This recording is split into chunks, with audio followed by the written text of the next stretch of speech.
السلام عليكم. الحمد لله رب العالمين.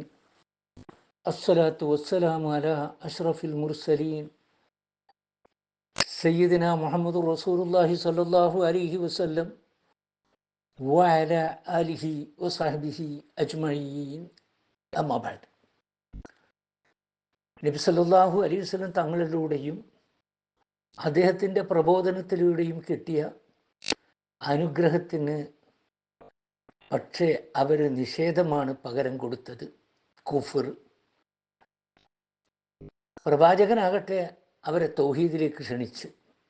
പക്ഷെ അവർ അള്ളാഹുവിൻ്റെ മാർഗത്തിൽ നിന്ന് ആളുകളെ പിഴപ്പിക്കാനായി അള്ളാഹുവിന് അവർ പങ്കുകാരെ ഉണ്ടാക്കി. അള്ളാഹുവിനെ ആരാധിക്കും പോലെ എന്നിട്ട് ആ പങ്കുകാരെ അവർ ആരാധിച്ചു. അവരുടെ ആജ്ഞയ്ക്ക് കീഴടങ്ങി. അള്ളാഹുവിന് മാത്രമുള്ള അള്ളാഹുവിൻ്റെ ഗുണവിശേഷങ്ങൾ ആ ദൈവങ്ങൾക്കും അവർ വകവെച്ചു കൊടുത്തു. പ്രമാണിമാർ കരുതിക്കൂട്ടി ചെയ്തതാണിതെന്ന ഒരു സൂചന ഇത് നൽകുന്നുണ്ട്. അള്ളാഹു സുബ്ഹാനഹു വ തആല ജനങ്ങൾക്ക് വലിയൊരു അനുഗ്രഹമാണ് നൽകിയത്. അതിന് നന്ദി കാണിക്കുന്ന, അഥവാ നുബുവത്ത് വലിയൊരു അനുഗ്രഹമാണ്, പ്രവാചകത്വം ആ സമൂഹത്തിന്.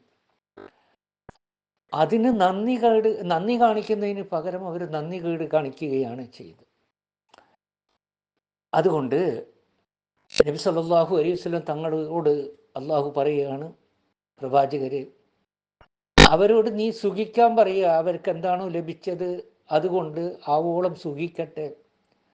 പക്ഷെ ഈ സുഖം അള്ളാഹു നിശ്ചയിച്ചു വെച്ച ഒരു അവധി വരെ മാത്രമേ അവർക്ക് സുഖിക്കാൻ സാധിക്കുകയുള്ളൂ.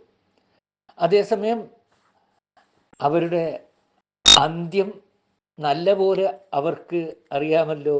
അതായത് നരകത്തിലേക്കാണ് അവർക്ക് ചെന്നു ചേരാനുള്ളത്. അതിനാൽ ആ നന്ദി കെട്ടവരിൽ നിന്നും പിന്തിരിഞ്ഞ് താങ്കൾ വിശ്വസിച്ചവരിലേക്ക് വരിക. അള്ളാഹുവിൻ്റെ അനുഗ്രഹം സ്വീകരിച്ച ശേഷം അള്ളാഹുവിനെ നിഷേധിക്കാത്തവരാണവർ, നന്ദികേട് പകരം നൽകാത്തവരാണ്. അത്തരക്കാരിലേക്ക് തിരിഞ്ഞ് ഇബാദത്തിലൂടെയും സൽക്കർമ്മങ്ങളിലൂടെയും അനുസരണത്തിലൂടെയും എങ്ങനെ അള്ളാഹുവിൻ്റെ അനുഗ്രഹത്തിന് നന്ദി കാട്ടുമെന്ന് താങ്കൾ അവർക്ക് പഠിപ്പിച്ചു കൊടുക്കുക.